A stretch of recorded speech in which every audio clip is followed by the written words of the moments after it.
जय श्री कृष्ण। श्रीमद् भगवद गीता अध्याय 3 श्लोक नंबर 12। हमने देखा कि श्लोक नंबर 9 से 11 तीन श्लोक में भगवान ने यज्ञ की बात की।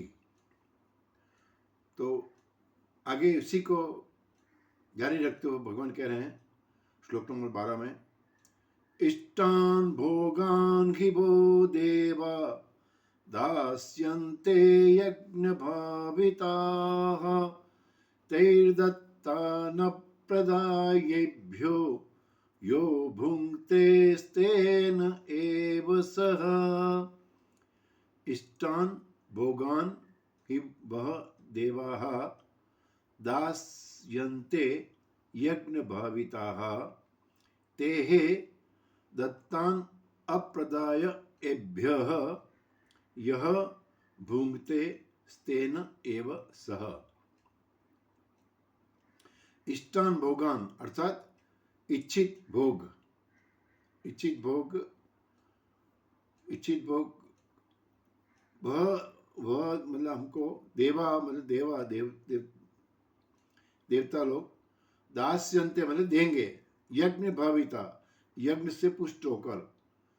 तो जो अपन यज्ञ करते हैं उससे पुष्ट होकर देवता लोग हमको इच्छित भोग की प्राप्ति करेंगे। तेहे दत्तान अप्रदाय एभ्यः, उसको इस प्रकार देवताओं से प्राप्त हुई सामग्री, भोग की सामग्री को हम केवल अपने लिए ही भोगे, दूसरों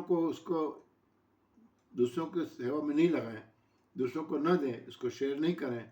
तो क्या है, यह भुङ्क्ते जो देवताओं की दी गई सामग्री को केवल अकेला ही भोग करता है, सह स्तेन एव वह चोर ही है। स्तेन का मतलब होता है, स्तेन मतलब चोर, वह चोर ही है।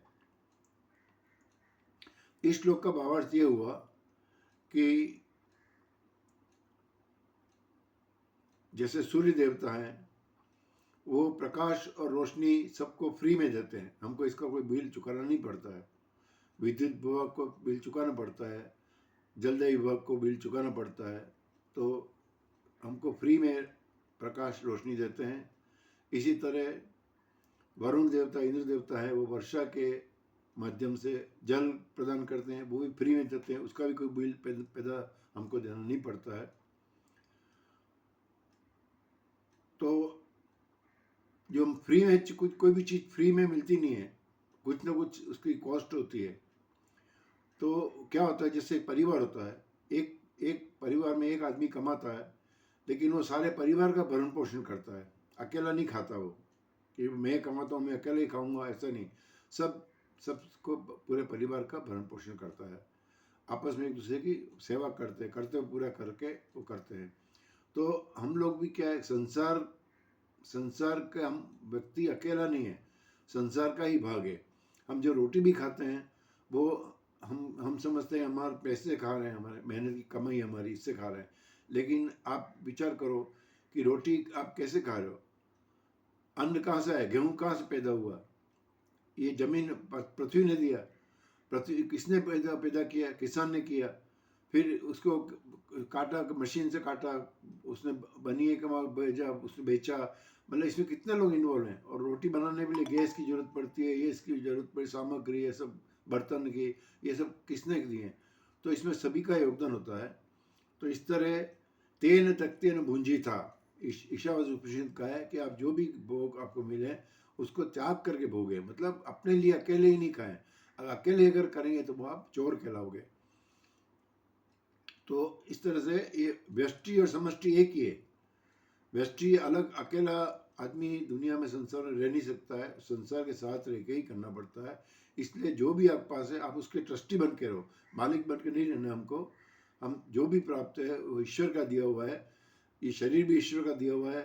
बलम बलम बलम बताम चाहम बुद्धि बताम अस्मी, कि भगवान ने कहा कि मैं बल भी मैं हूँ, बुद्धि भी मैं हूँ, तो ये सब भगवान का दिया हुआ है। तो हम ये समझें कि सब भगवान का दिया हुआ है, मेरा कुछ भी नहीं है, मैं तो केवल ट्रस्टी हूँ। और ये शरीर भी है तो दूसरों की सेवा में लगाएं, हमारे पास जो भी सामग्री भगवान ने दी है वो दूसरों की सेवा में लगाएं। तो इस तरह निष्काम कर्म करें तो अगर ऐसा नहीं करते हैं, अकेले ही खाते हैं, तो हम चोर कहलाएंगे। ये इसका श्लोक का भावार्थ है। जय श्री कृष्ण।